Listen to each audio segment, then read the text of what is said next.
in her struggle. This is a very different perspective, because it highlights the fact, one of the issues that we have, that we learn from the legacy of Sister Betty and Sister Ella Collins, that inspires not just Black women, but also Black men as well, and it should, is the significance and the uniqueness of Black women's struggle for survival, for inclusion, and for rights in the midst of an American society, right? In our context, right? And that struggle is a continued one. And what Sister Betty found that strength in her is that she found strength through ibadah, through the rituals. She didn't find strength in people and crowds. She found strength through the rituals. Brother Malcolm was a very external person. His faith was strong too, as we know. He had a deep connection with Allah Ta'ala, and his strength was in Allah Subhanahu wa Ta'ala as well.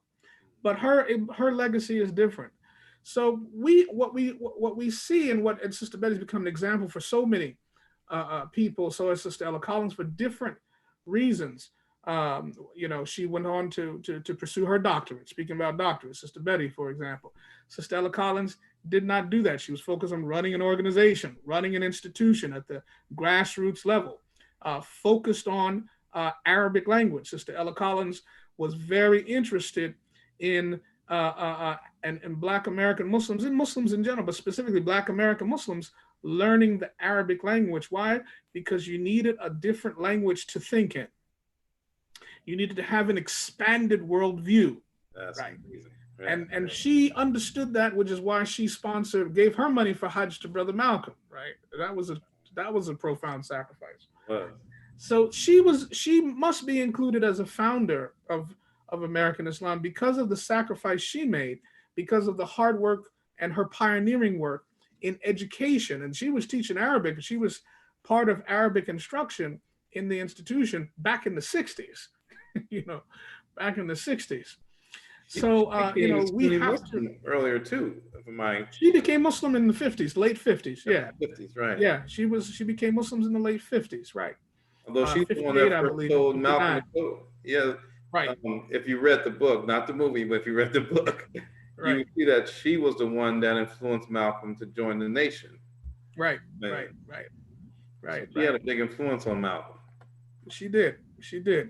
And so this legacy, mentioning the men and the women, helps us see how American Islam, it helps us understand the legacy of Black American Muslims today, that 50-year history. What has it left us with? And then how that impacts Islam today in America, and that, I think, is a lost narrative that needs to be resurrected, speaking of resurrection. That's especially, both of them. That's a book within itself. It is. The Dr. Betty Shabazz, and this is my first time ever hearing about her experience. Was she actually a guest of the Saudi embassy, as like Malcolm, I guess, was? Malcolm was invited a second time for Hajj, but he was assassinated. And then you see, he had already had his place, and so what they did, they gave it to Sister Betty. Dr. Betty Shabazz, right. And she was, I don't know how many months pregnant, but she was pregnant with twins when she went. Dr. Sylvia Chan Malik has a wonderful, lengthy write-up on this, also in her book, Becoming Muslim, which is a great source material. Yasser Shabazz writes about it in her biography about her mother as well. Nice. How difficult was it to find your information? Did you learn how valuable it is to document oral history or oral history and stories from our pioneers? Well, it was certainly an archaeological endeavor. I had to talk to a lot of folks. Oral history was crucial, very important. Trying to mine not only different written resources, you get the written resources, the oral history tells you what's not written, helps you fill in some gaps, and then just consulting some source material that is not usually consulted. So, for example, you find a lot of gems in a lot of the documents from the Islamic Party, from Imam Khalid Griggs, who I know you interviewed before, has a lot of rich history as well. Brother Malcolm's diary, which was published by Ilyas Shabazz, his diary is rich with his not only his vision of what he wanted in terms of his American Islam, and putting those things together, but also understanding the importance of time and how time changes things, you know.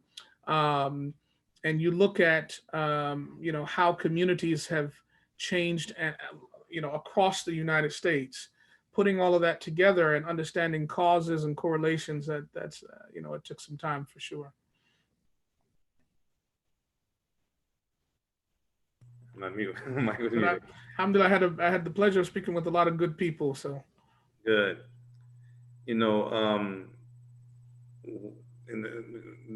Dr. Abbas Berzagar. Oh yes. Yeah. When he started the Malcolm after Malcolm project, we, that was one of the joys of being able to talk to some of those pioneer brothers and sisters and find out the history and things that you didn't know. And one of the things you really appreciate is their struggle, but their sakina they found, if you want a word to use, but being Muslim after, even though they went through the struggles they went through to establish this deen here in America. And I think when you listen to those stories, that they're the things that give you the inspiration to keep, building yourself, and keeping on, right? Speaking of documents, you found something interesting in the Harvard archives, the Malcolm X papers. Yeah, I was in the library, one of the old manuscript libraries, and I was curious, and so I asked the librarian. I said, "Do y'all have anything on Malcolm X here?" And the person thought, I said, "Well, let me look up," and they had an old newspaper clipping and something else, and they said, "Well, you know what? Malcolm has spoken here a few times. It seems." They looked in the system. Lo and behold, Brother Malcolm has spoken to Harvard 3 different times. Oh, wow. Once when he was in the nation. Yes. The second, after he left the nation, but before he went to Umrah. This is right when he started the Muslim Mosque Inc. And the third, after he went to Umrah, right before he was assassinated, December 1964. And they had the papers for that experience. And so he was invited back to Harvard that third time for a discussion and a debate. And the moderator of the debate was Alan Dershowitz, right? The head counsel for the Trump impeachment, or who supported the defense. And so Alan Dershowitz was moderating the debate. And it's in those papers, in that debate, in that discussion where Malcolm was speaking about the idea of the Organization for African American Unity. But he also laid out his vision for part of it, at least, for Islam in America. The other part of the vision is contained in 2 other sources, which are part of his speeches and a little bit of his diary as well. So I managed to get a hold of that stuff and include it. And then later, and there's also a book that's published based upon his talks at Harvard as well.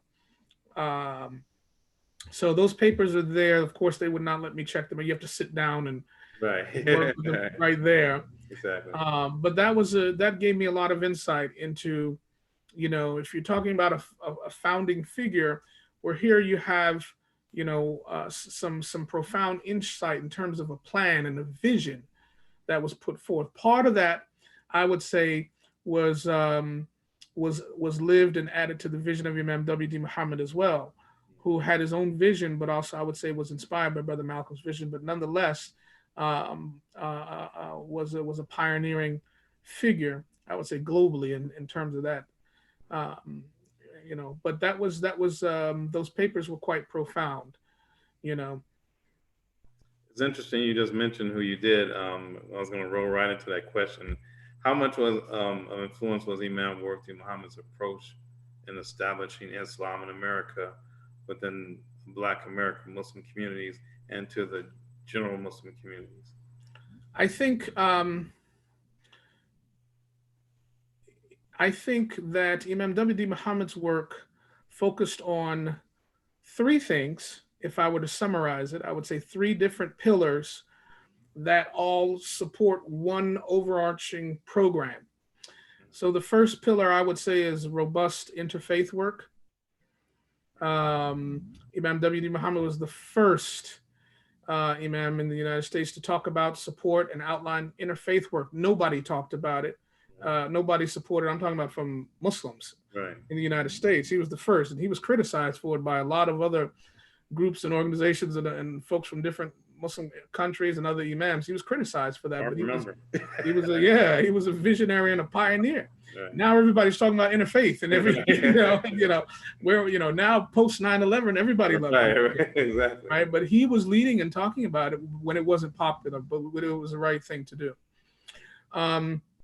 Second, women's empowerment and education. Very important for with Imam WD Muhammad. I would say connected with that was Imam's training as well. He was big on Imam training, but women's empowerment and education. He did not want, he was not about to have a community where half of its members were disenfranchised and marginalized and uneducated and incapable of leading. So and he again was before his time. He far surpassed other leaders in that regard. And the third aspect of Imam WD Muhammad's leadership and his pioneering vision is what he called in his Atlanta, his famous Atlanta address, healthy American patriotism. Right? Nobody could talk about love of your country, support of your country at the time he was talking about it. Now everybody's patriot, has it, but he was talking about healthy patriotism. What he meant by healthy patriotism was that, when your country does something right, it's good. When your country does something wrong, you call them out. Right? Mm-hmm. You don't just blatantly have patriotism just because that's nationalistic, that's un-Islamic, right? So you got to be willing to criticize your country, but that criticism comes from not only what you love, but the fact that you love for your brother what you love, and your sister what you love for yourself, and you love for your country what you love for yourself, right? So healthy American patriotism, and through that lens, you become advocates for justice, right?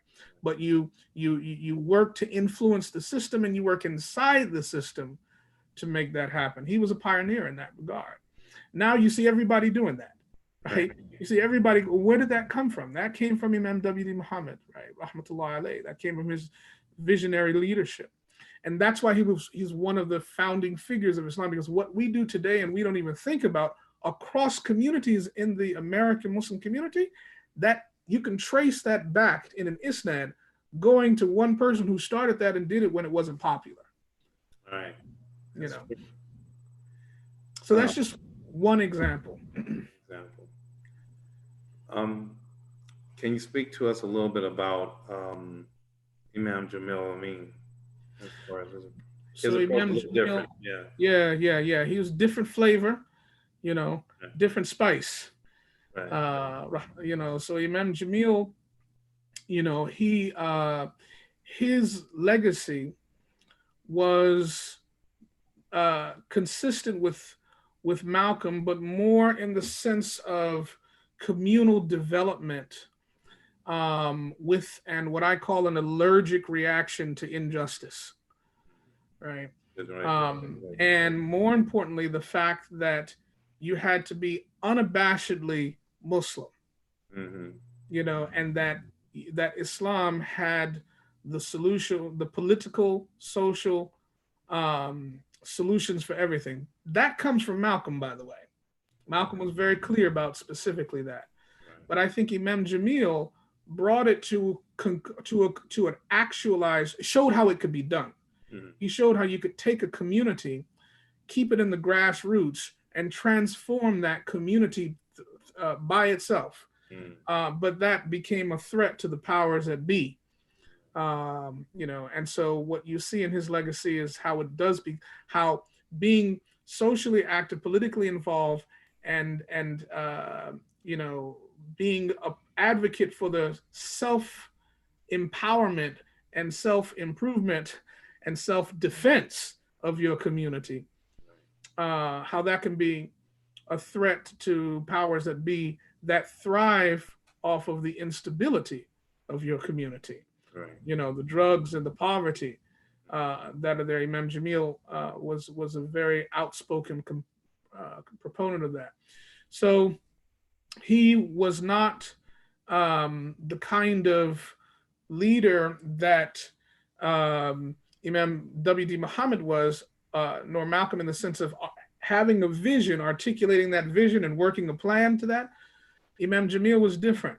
Imam Jamil was about, action first, and you dealt with putting out fires, right? Yeah. So whatever the fire was in your community, if it was drugs, you put that out. If it was, crime, you put that fire out. You dealt with, he was dealing with, as Brother Malcolm used to say, black folks on the stove. He said, you're never going to get anything calm and collective out of somebody sitting on a stove because they're burning. Right. And he said, until black folks, Malcolm said, until black folks are off the stove, they're going to be continually hooping and hollering. So Imam Jamil's methodology was like that. He was looking at communities that were on the stove, right. And he was very active in trying to improve those communities to put fires out so that you could build. But he was a pioneer, again, in the fact that he led with Islam first. His community was the only community the adhan was public. You could hear the adhan blocks away for salat. Right. So his was Islam first, everything else second, and that was very unique. The people in the community loved him too. Yeah. That kind of reminded me of stories I heard like back in New York from my father-in-law, Rahimahullah, when he was in the Nation, the University of Islam. There was an incident. I'm not sure if you ran across this in your research. Where the University of Islam, we talked about this before in one of my previous shows, where the police had attacked the University of Islam. And this was in the early 1970s. And the community actually came to the rescue of the Muslims, right? Yeah. Even those people who were considered the lower ends of society. And I asked the reason why, is because those people knew that even though they were not, they weren't Muslim, they were doing something unmorally opposed to Islam, yet they knew that these people in this building loved them, and really to set up and even to propagate something that maybe they really needed, even though they didn't accept it. He was. If you could say that if somebody could ask you, hey, is there a Muslim that ever wrote anything about, there's Black liberation theology? Is there an Islamic version of Black liberation theology? You could say Imam Jamil wrote the book on that. I got you. That's what you could say. That's his contribution. And he posited everything through prayer, through salat. Everything was about how do you use your salah to liberate yourself. That was it. And you would be, he drilled in you the importance of salat and prayer. And that's what people loved about him. He took the rituals and made it a tool for folks to liberate themselves intellectually and spiritually. And then from that, communally as well. And there's presently at the time, if the audience know, there's presently at the time where they're actually trying to do a retrial for him. Yeah. Why is there a receding of Black American Muslim leadership in America? Well, there are two reasons to that. One is that we put more stock in institutions now than we do in individuals. This is the first reason. This is a shift in American Muslim history that happened in the 90s. The 90s was a critical time period for American Muslims because there were many things that happened that changed the landscape. See, Black American Muslims were leading in all aspects, Right. leading Islam in representation in arts and the public sphere, community development. They were the face of Islam in America, and most importantly, it was in the urban centers. And in America, the cameras, the media, were all focused on the urban centers. So the face of Islam in America was Black, and therefore America did not see Islam at that time as a foreign impact, a foreign influence. In the 90s, there was things happened that shifted the Qibla, so to speak, of leadership. So the influence of Black American leadership started to recede in the 90s through a couple of factors. One, the rise of a brand new phenomenon in the United States in the 90s, which was the flourishing of mega mosques in suburban areas. Right. So this is the first thing. And so and not only suburban areas, but also in urban areas as well, right? But mega mosques, not your community mosques, which were part and parcel of the community. Mega mosques with big real estate, downtown, think downtown New York, even in Atlanta, Georgia, think Al Farouk, right? I mean, Right. mosques that are part of the skyline, Right. that involve city leadership and et cetera, that now the camera shifts to the mega mosques.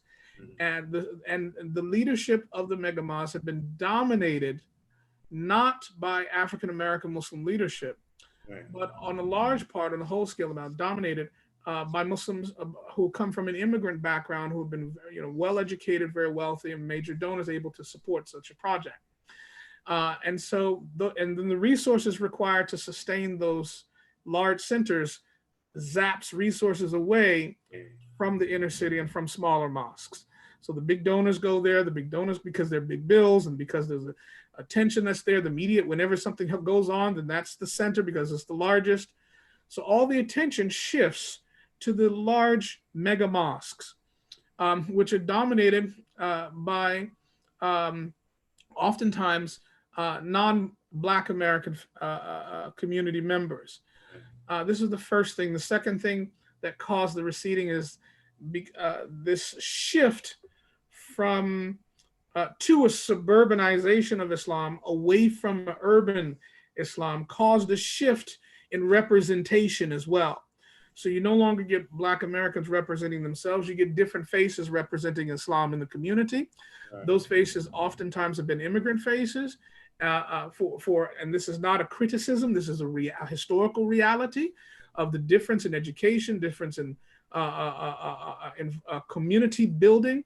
Major sacrifices have been and contributions have been made by brothers and sisters from all parts of the Muslim world who come to the United States and have actually invested in building large Islamic centers. So these have been transformative. But like everything else, there are unintended consequences. And one of the unintended consequences is that when the face of Islam in America changes, so too does the impact, right? So too does the reaction to that. And this occurred at the same time nationally, where there were things in the media that occurred which were xenophobic, which were not even Islamophobic, but you could certainly say stereotypical images of Arabs were part and parcel of media. The Arab terrorist pops up in the 90s.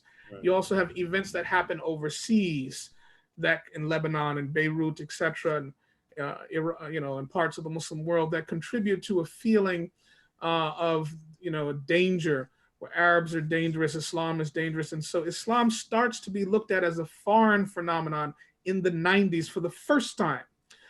Before that, it was not looked at as a foreign phenomenon. Before, it was looked at as a domestic phenomenon because of these founding figures. The domestication of Islam recedes in the 90s with this transformation. And it transforms into a sort of an import, the image of an import. because the images are represent foreign representations and stereotypes, images by the media, images by Hollywood, images by the public who are in suburban communities who are don't have close relationships. And remember, interfaith work doesn't happen until post 9/11. So communities are quite insular. So communities don't talk with their neighbors during this time period. These things happen. Whereas in the Black community, in the urban spaces, everybody was talking to everybody. There was Dawah on the corners, Dawah on the subways, everybody eating bean pies and, people talking to each other. I mean, it was a communal experience. In the 90s, Islam in the United States left this communal experience and went to silos. And then when it became a major mega mosque, it became something very different because in most cases the money was sponsored by overseas dollars. In many cases, as is the case with Al Farouk in Atlanta, it was funded by Kuwaiti dollars, and in 96th Street Masjid in New York City, so many other places. In Isna and Plainsville, Indiana. Exactly. Right. Exactly. So this happens in the 90s, and then with 9/11, the war on terror, everything shifts. So, but you can track it you can pinpoint it to the 90s, where Black American Muslim leadership starts to recede because of a confluence of factors that shift the orientation and this nature of leadership. And therefore, CARE is also starts in the 90s, in the late 90s, actually. CARE does. So does Fox News, by the way. So does MSNBC. So does cable news. They all start in the 90s, right? In the mid 90s. So does CARE. So the nature of representation, image making, playing off of feeding the public with with material that builds ratings, opinionated news starts to happen at this time period. So there's a culture change. There's so many things that happen, and this is part and parcel what goes on. And then many of our leaders start to become more involved in the larger American landscape, pluralistic landscape as well. Wow, that's interesting. I didn't realize all that. You think about it, all that did come about around the same time. Yeah, it's really interesting. I remember the situation you talk about communal versus the like you say the silos that were built out. I remember myself and another brother. It was a group of us as internship program. It was Muslim sponsored internship program. It was like in the early '90s that I was part of in DC area, and our last day we were going to the masjid, myself and another African American brother to Masjid Muhammad, and it used to be Temple number 4 back in the first, right? And we were headed there, we were going there, and there was 2 sisters who, one Pakistani, one Iranian, she's half Iranian, half white American sister, and they had never been to majority African American Muslim masjid, and when we were told where we were going, and back in the day, the neighborhood where Masjid Muhammad and Howard University. Yeah. Watch yourself, right? Yeah. But we knew going in that we told them, look, you go in. They didn't wear hijab, but they said, look, you put the hijab on, scarf on, you're gonna be all right in the neighborhood. Right. And then sure enough, we walked through there, and they were just amazed by the number of Black folk who weren't Muslim who gave us the greetings, who came down, and they were just amazed by that. And that's because of that communal feel that the Muslims had in the neighborhood, even with people who were not, coming to the masjid, who weren't Muslim. Yep. There's another piece, if I can just quickly mention, Ahmed, which I think is really, really important for us to understand today, if I may. Starting in the 90s and then post 9/11, something happened that Brother Malcolm predicted, and that was this: with the shift to suburban Islam, suburban mega, with shift to mega mosque, right, which is what I call a suburban Islam, even if it's in the urban center. But with the shift to the building and the construction of mega mosques, you had mega mosques, which then created alliances with mega churches, mega synagogues, and political alliances at higher levels. Essentially, what you had was the creation and the establishment and the development and the cultivation of a middle class Islam and an upper middle class Islam. And that middle class and upper class Islam had priorities and allegiances that were very different, both strategically and tactically and practically, from the way that Black American Muslims had operated, which was in the deep urban centers, which were predominated by working class Muslims and in many cases impoverished families, right? So when you're dealing with, and so the agenda, the priorities, the needs, the concerns of the middle class and the upper class are very different from the needs and the priorities of the concerns of the working class and the poor. Now, Black American Muslims, this is really important.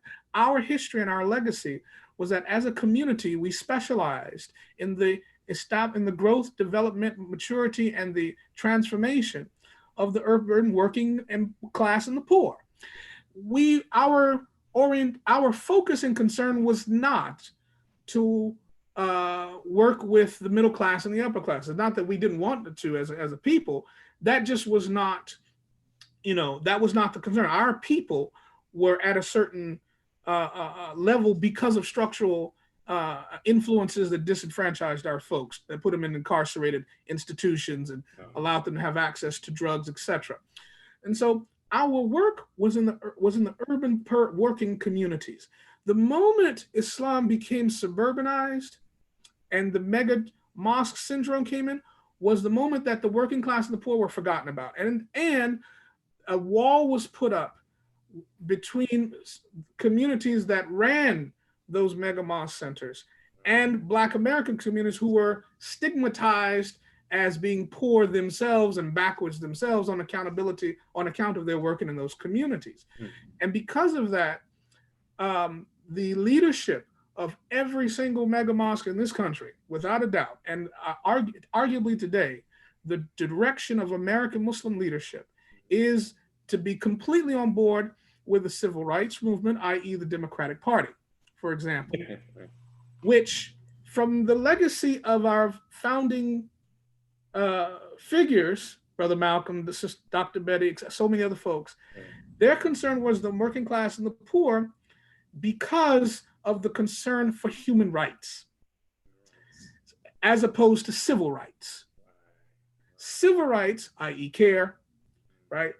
The concern of today's American Muslim population is based in the idea that Islam in the United States has become a middle-class Islam version as a result of what happened in the 90s, as a result of this mega mosque movement. It becomes civil rights oriented because of the concern of the middle class. Middle class concern is civil rights. Civil rights feeds the middle class. That was Malcolm's lecture at Harvard, right? Alan Dershowitz asked Malcolm, what's wrong with civil rights? Malcolm says, I don't have a problem with civil rights except for the fact that it neglects the poor. He said, if you want to meet the needs of the poor, give me human rights. So Malcolm's point was Dr. King's legacy of civil rights is great for the middle class. It's horrible for the poor. It doesn't give the poor a voice. It doesn't give the working class a voice. He said, because middle class, they work and they vote. The poor don't have time to vote, or they're not educated enough to vote. So Malcolm's thesis was the American Muslim community has to be a community of human rights. The moment it shifts, this is really important. He says the moment it shifts from human rights to civil rights is the moment we lose our connection with the poor and working class, and we become complacent with the lifestyle of liberals. This is American Muslims today, right? In many cases, right? In many cases. So Islam in the Black American community has receded because we forgot our allegiances to the working poor in the Black community and the poor community, and we became civilized. We became domesticated. We became sanitized. or as one of my teachers say, Santa Clausified, as we became comfortable in the middle class. We stopped working hard. Right. We stopped thinking hard. And so things broke down. You think about Dr. King, Martin Luther King Jr., as you mentioned before, fighting for civil rights. He himself coming from a middle class background. Right. But before his assassination, you think about what he was fighting for. The poor. The working poor. Working poor. Which That's right.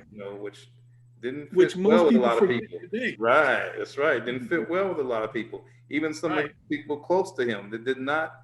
He was, you should hear, and you hear those talks that he gives, interviews that he gives. You can see that he's, he's forgot, except for Reverend Barber and the Poor People's Campaign. That's right. Nobody else remembers Dr. King. Right. You're like, what are you doing? Right. Exactly. That's true. That's true. Right. Exactly. So this is our thing. Well, the moment American Muslims become civil rights oriented and Democrats, what I mean by that, middle class. Right. Malcolm's point was we should not be a part of any one party. We should be focused on what's right, and wherever that takes us is wherever that takes us. Right. But he said our mantra has to be human rights, and that's lost today. Lost. I'm gonna go to some of the Q&A that we have. I think most of them are statements or so. We have one that says, who did he just mention who focused on using Salat for liberation? It would be nice to have a list of the founders of the founders he referenced for future reference research. And I think that the question is put up there because of recording and go to the greater. If you can mention those again for the audience, those founding figures. Absolutely. So, just to speak directly to the questioner's question, it was Imam Jamil Al-Amin is who I was speaking of, and we can certainly, what I can do, Ahmed, is give you the name of his book, which it's on Amazon. He has a biography, two biographies actually, one before he's Muslim, and the other afterwards. The name is escaping me now, but I can give you the title of Imam Jamil's latest book, where he talks about. Lays out everything from an Islamic perspective of what we would call Black liberation theology, although he doesn't call it's not Black liberation theology, but it would be an equivalent of that, and particularly the centrality of prayer to get you out of all kinds of spiritual troubles. So Imam Jamil is the latest figure. Just a quick rundown of the other founding figures: Imam Yusuf Muzaffar-ad-Din Hamid, founder of the Islamic Party, which was not a political organization, by the way, but a communal an educational and social organization. Their contribution was that they essentially established what we would call today Islamic social work to help communities grow. Dr. Betty Shabazz, Sister Ella Collins, of course, Brother Malcolm Shabazz, Imam WD Muhammad, and of course, Imam Yahya Abdul Karim, who started the Dawah Islam movement. Just to let the audience know, hopefully, inshallah, just write your request for it. But that second show, that segment that we had, which spoke a lot about the Islamic Party and the Dar Islam movement and early Sunni African American communities. We hope to get it up soon. Unfortunately, it wasn't recorded where it was put on YouTube Live and the Facebook, but we hope to get that up soon, inshallah. So one statement was made here: age of the televangelist preachers happened all over the Muslim world, and I guess they're talking about more so from when you go to. I was speaking with a young teacher who's graduating from Karouin University in Morocco. How the King of Morocco is really making efforts to try to preserve this traditional. Islam that comes from Morocco, right? But at the same time, everyone has a television disc, satellite disc on the roof, and so they're beaming in this other style, I guess you want to say, of Islam. Comes in. Yeah. So I don't want to give the impression that things have been. That because certain things have receded or because there have been certain changes, that this is a bad thing, this is a negative. Right. I'm speaking specifically in terms of, this is life, things happen. This is qadr of Allah. But I think what's important for us to understand is that, there are fact, we are now living in an environment where we have sort of two approaches, two sets of Islam in our American environment. One is highly influenced by the realities of a middle class suburban Islam, and the other is highly influenced by the realities of a sort of an urban working class Islam. And those two realities um, oftentimes are sometimes in conflict with each other, um, and need to have more conversation with each other. But what has contributed to the absence of that is that we tend to put more stock in institutions today than we do in leadership, individuals in leadership. You know what's interesting about the urbanized situation, which is happening in the West End now, is now the urbanized Muslim communities are now having to deal with gentrification. Yep. Which is actually pushing them out to the suburbs, right? You're actually getting a situation that's kind of similar to Europe, where the inner cities are for the higher income bracket. If you want to put race in it, a majority white, whereas the others are pushed out to the suburbs. Right. Which is, and the urban areas now are much more expensive to live in. More expensive to live in, exactly. Because of so the nature of urbanism and urbanization now is very different than it was 30 years ago, for example. Exactly. And the nature of suburban America now is completely different, very different now than it was 20, 30 years ago, right? Right. And so we are now getting, if you look, for example, well, not to belabor the point, but those realities still exist nonetheless, yeah. There's a question here. The 2020 election is coming up soon. What are your thoughts on the ideal of political engagement for Muslims, particularly Black American Muslims? Are there? I don't think we should be. I was raised as a young Black man, and in Atlanta, Georgia, I was raised a Democrat. I do not believe Muslims need to be blindly affiliated with any political party. And, we are to be people, Allah Ta'ala has not guided us like that. We are to be people of justice.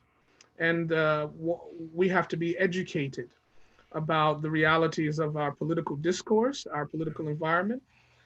We need to, as an American Muslim community, my advice is our focus should be on justice and governance. To be a supporter of good government does not mean that you are a politician or supporting politics. You're talking to the son of a former, politician, a former mayor. Governance is an Islamic concept. أطيعوا الله يا أيها استعيذوا بالله يا أيها الذين آمنوا أطيعوا الله وأطيعوا الرسول وأولي الأمر منكم. Right? Oh, you people of faith, obey Allah, obey His messenger, and follow authority. Now, follow authority, not moral authority. Follow your parents, follow your leaders in the past, and follow the folks that are in charge now who are trying to bring justice and stability. So I think that as American Muslims and Black American Muslims, number one, we have to be educated. We have to be involved. We cannot be aloof. We have to be involved. That does not mean that we have to be politicians, but we need to be involved in local governance because we can do that. When it comes to national issues, we need to be involved in that regard. We do need to participate in the political process, i.e. voting. But we need to be informed about who stands for what. And sometimes we need to use our wisdom and understand that, your vote matters, even if you're voting for the lesser of two evils, so be it. Sometimes that's necessary. And so this is part and parcel of our responsibility. We have a communal responsibility. And we have, in my view, an Islamic responsibility to participate for one final reason, And that's because we have to have a voice in this country. And if we choose to be silent, then we do more harm than good. So we must participate, but we should be educated. We should, what should motivate our vote and our participation in the political process and the governance process is advocacy for justice. And if we operate through that lens, then that differentiates us as a community from another community that votes as well. I was going to actually maybe ask you about this. What are the attractions of African American brothers to Salafi tendencies? I didn't. That's what the questioner asked. I was going to try to frame it in another way. In the early '90s, you saw, maybe late '80s. I wasn't Muslim at the time. It was just my research on things, where you see more of the Saudi influence coming in to the communities. And that's it, the Saudi influence. If Recep Tayyip Erdogan was in charge of Turkey back then in the 80s and 90s, and folks could go to Turkey and do Islamic studies, everybody would be an Ottoman Sufi coming back, right? Right. That's the reality. Right. I mean, seriously, Right. with money and the exportation of ideas and the funding of translations and you get influence. Right. That is not, I do not say that to diminish the sincerity of the brothers and sisters for whom, to whom that, who were spoken to. Because the usul, remember the usul of Salafism, for example, I mean, it's Quran we're talking about. It's the it's a hadith we're talking about. So at the core element is people's love of Islam and their desire to want to do the right thing. Right. The problem is that there was also the exportation of an ideology and cultural practices that were that distorted what the right thing or what the best practice or caused a debate about what the best practice was. And oftentimes the sense of brotherhood and sisterhood got lost in folks' zealousness to prove what's right. So I think that was an export that our community was vulnerable to education, to the need for education, to the need for leadership, not just leadership, but mostly education. And so we were thirsty. We were thirsty as part of our desire for knowledge. Our community went for one of self-improvement in the Nation of Islam era, for economic self-improvement. Real self-improvement was the idea of the self was destroyed through certain institutions, racist institutions, here structural racism. The idea of a person being less than human being written into the Constitution, 3/4 of a person written into the Constitution, the sense of self was destroyed. When Islam came and you had communities of African American Muslims, the sense of self had to be reformed. And it had to be reformed because people were Muslim. They had converted to Islam. They had dislocated themselves from their family teachings, etc., their roots, so they needed new roots. So the sense of self was reformed through ilm, through knowledge, right? And so self-improvement took on it gained momentum through the pursuit of knowledge. And that's why in the 80s, 90s, for example, you had the rihla, the journey for, so everybody was studying. That's why. And some people, it was, didn't agree with the Salafi ideology, but they wanted knowledge and they saw an alternative, so they traveled, for example, to different places that would open their doors. You yourself, as one who's had a very enriching experience in the traditional Islamic learning, in what way can you and others who have had similar experiences connect that experience with the Black American Muslim experience that will be beneficial to the community? I think one thing we have to keep in mind is one of the beneficial legacies of the Black American Muslim community's experience is the desire, the drive to make a distinction and find a distinction between cultural Islam and Islam proper, right? And to be able to read that, right, and to be able to understand that. That's one thing. Number two, I think, is this idea that there is a difference in expression and understanding and an approach to urban Islam and non-urban Islam, right? Sort of a middle class version of Islam, upper class version, and a working class poor um, approach to Islam. I'm not talking about a difference, A'udhu Billah, and pillars. I'm talking about a difference in concern, a difference in perspective.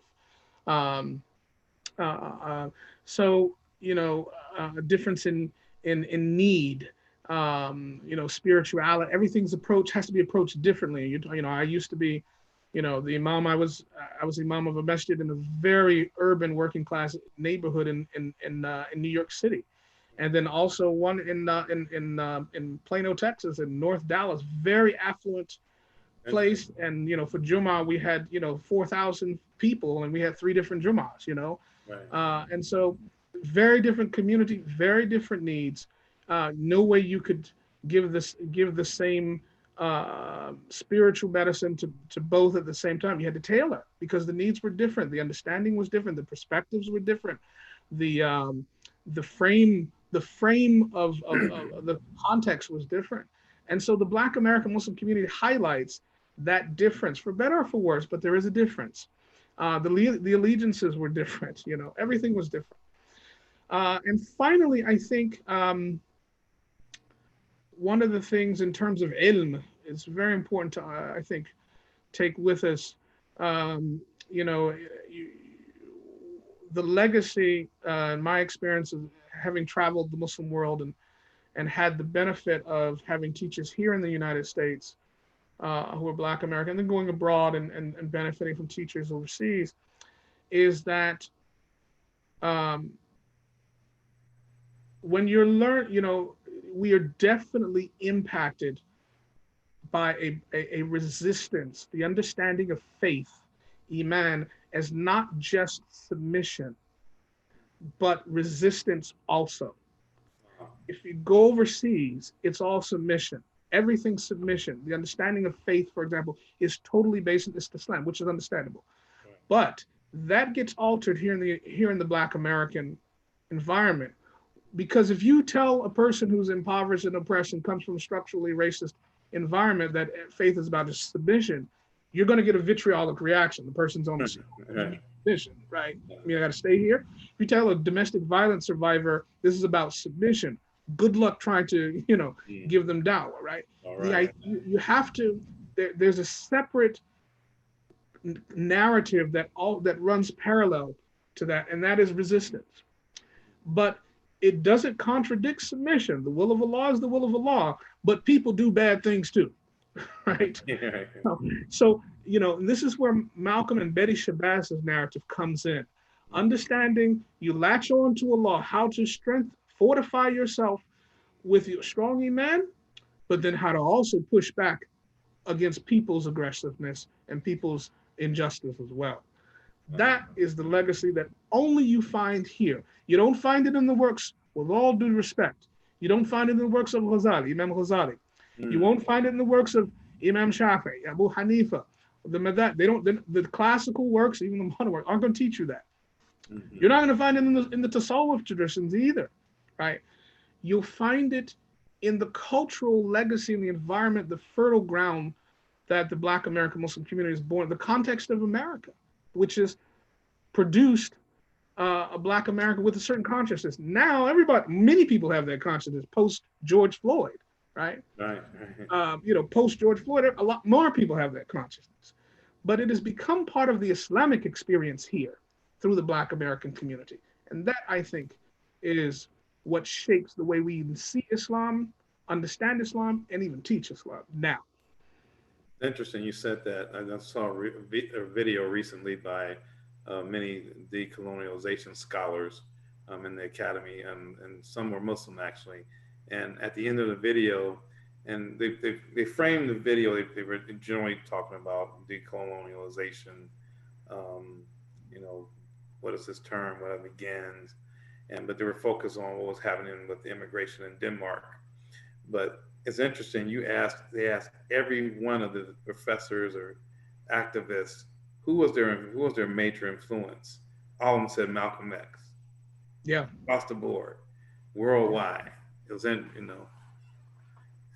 it's amazing how the effect that the brother had on people and their thoughts and their minds and their hearts. And that brings us to this question: if there is one, what is a tradition that's developed from the Black American Muslim experience? I think that's it. That's it. Faith as not only submission, but resistance too. Mm-hmm. Submission to Allah while you're resisting injustice from people. And how to, which in other words, put differently, how do you transcend the world while traversing the world, right? In many religious traditions, all about transcendence, not through our experience. It's not just about transcendence. It's about getting through the world as well, dealing with the world's problems. That's it, And even through the works of, Imam Jamil's analysis on the prayer, profound stuff, right? Dr. Betty Shabaz's analysis of Safa and Marwa, going through the struggles from one hill to another, profound stuff, using pillars to get you through, your day-to-day struggles, right? Understanding that what are you bowing down to? And when you stand up, what are you standing up for, right? 5 times a day. Those things, understanding those things, those are engines, those are technologies that activate the self in a certain way, so that when you step out of the prayer, when you come back from Umrah, right, you can operate in the world. So transcendence and traversing, and using both like an accelerator and a brake, that is unique in the Black American experience. It's only because we deal with faith as a component, bifurcated with submission and resistance, right?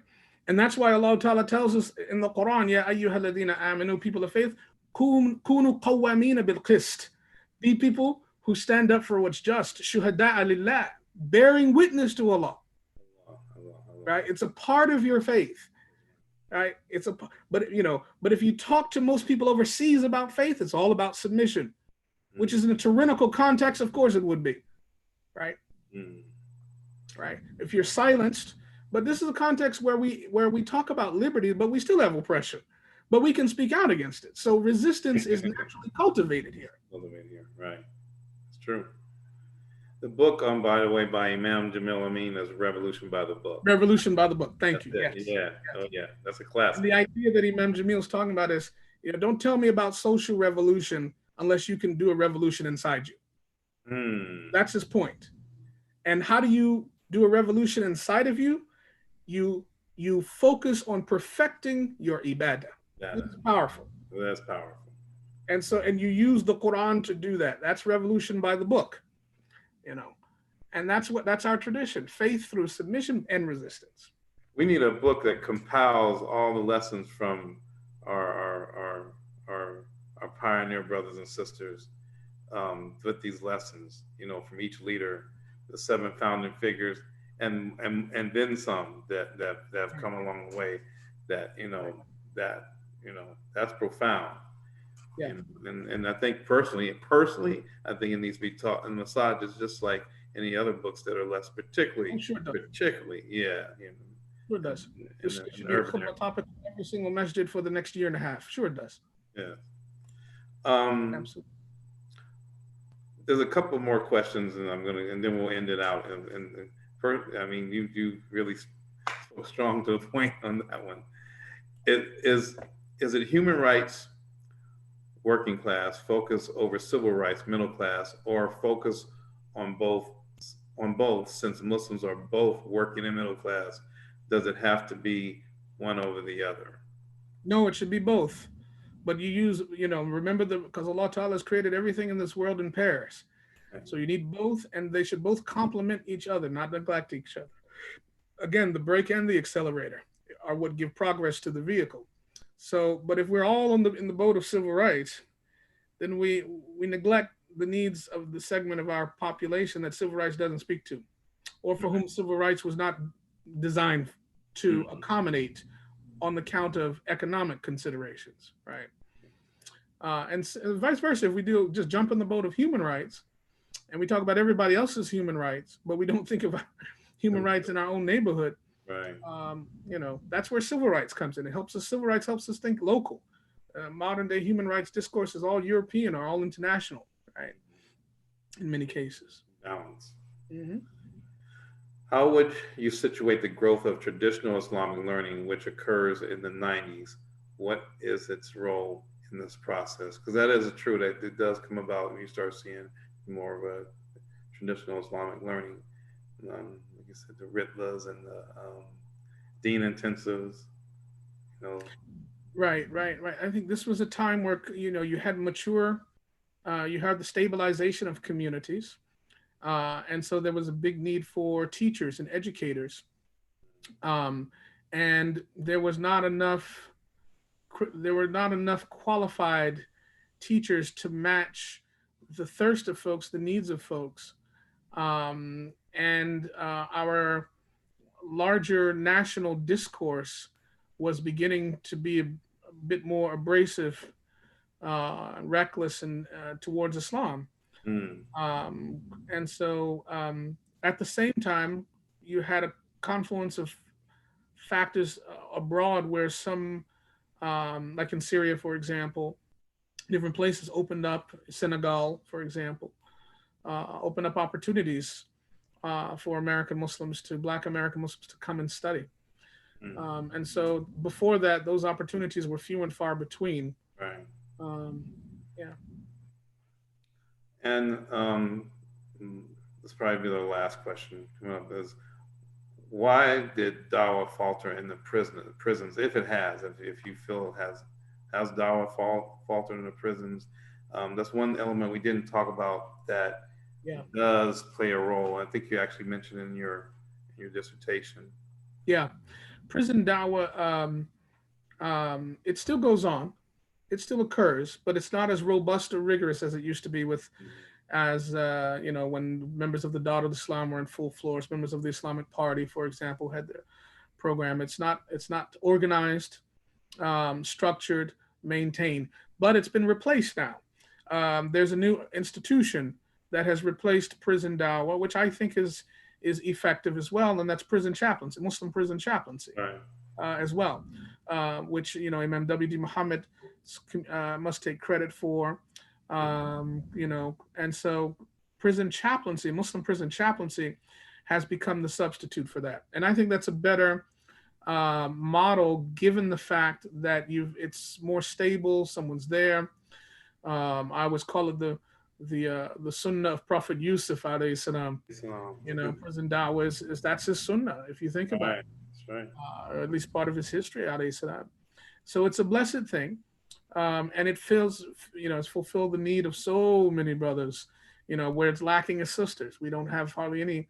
I don't know of one Muslim sister who's a Muslim prison chaplain, right? Mm-hmm. So we still need more of that, but nonetheless, it exists now in a new form. How should we, if we go back, how should we view those proto-Islamic movements now? And we're in 2020, and we have a larger Sunni African American population and Sunni Muslims in general, and as well as even Shia communities and those branches from that as well. How should we look at those movements like the Elijah Muhammad and the Nation of Islam, and Noble Drew Ali, and Morris Science Temple, and those are part and parcel of they're part of our history. We have to include even the Ahmadiyya movement as well. Arguably, you can make a strong case that were it not for the Ahmadiyya movement, there would not be what would the alternative to the nation be? Because many brothers Right. or Sunni coming through the Ahmadiyya influence, because they were the ones who were first passing out the first English translation of the Quran.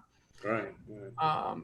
So this is part and parcel of our history and our growth and development, that we went through ideations of immature versions of Islam in order to get to where we are now, you know. But there's, there's a reason why a communal conversion did not occur through those communities. Mm. That's the other thing. Communal conversion didn't even occur through the Nation of Islam. It's very interesting. The Nation of Islam, the communal conversion occurred through Malcolm, right? And certainly the Nation was the major driver of Malcolm's success early on. Mm-hmm. But the Nation of Islam was not about Islam, right? It was not about Islam. People weren't coming to the Nation of Islam because of Islam. That's the point I'm trying to make. People weren't encountering the Nation of Islam and coming away with the Islamic tradition. They were coming away with a community. They were coming away with an ideology. They were coming away with a strong hierarchical organizational structure and a charismatic figure. But they were not coming away with the Quran, for example. They were not coming away. And a community wasn't built around the Quran and the Sunnah of the Prophet. That only happened through these figures from the late mid 60s forward. Yeah. Well, any final words you'd like to say before we end out? I think that's about it. I mean, understanding our roots and our history are very important, and understanding because it gives insights as to where we are and where we're not going. It's true. Where we are going and where we're not going. That's what I want to say. Yeah. And alhamdulillah, thank you for the opportunity for allowing me to talk about my work here, inshallah.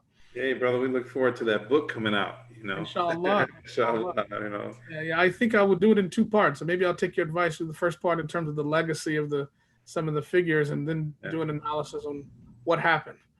Maybe we'll do something like that, inshallah, in terms of just history. Sounds good, man. Sounds really good.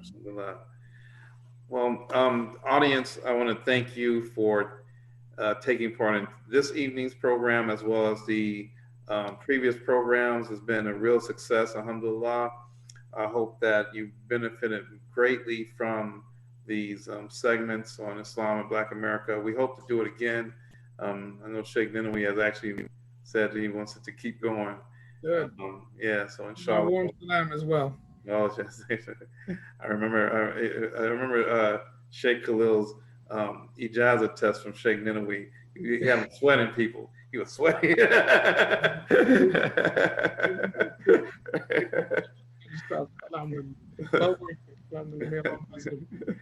And his teacher. But we plan to do more of these, and any suggestions, please send it our way. And Asad, I'm not sure if there's some type of way people can send their suggestions into. I'm not sure which format, the YouTube or Facebook or. So yeah, they can either leave comments on the YouTube videos that are up, the Facebook posts that are up as well. Okay. If they want to email me, if they have some suggestions for some, we have received a few, inshallah, and I'll send those over to you, Sidi Ahmed, for programs that they would like to have. Inshallah, we can take those and consider those as well. I'll post my email in the chat. So if anybody wants to email me with any suggestions, I'll pass those on to Sidi Ahmed, inshallah. Fantastic. Okay, Dr. Khalil, you mind ending us out with dua? أعوذ بالله من الشيطان الرجيم بسم الله الرحمن الرحيم ربنا تقبل منا إنك أنت السميع العليم وتب علينا يا مولانا إنك أنت التواب الرحيم ربنا آتنا في الدنيا حسنة وفي الآخرة حسنة وقنا عذاب النار ربنا هب لنا من أزواجنا وذرياتنا قرة أعين واجعلنا للمتقين إماما سبحان ربك رب العزة عما يصفون وسلام على المرسلين والحمد لله رب العالمين. Jazakumullah khair. Jazakumullah khair. Good night, everyone. Good night, Dr. Khalil. Good night, everyone.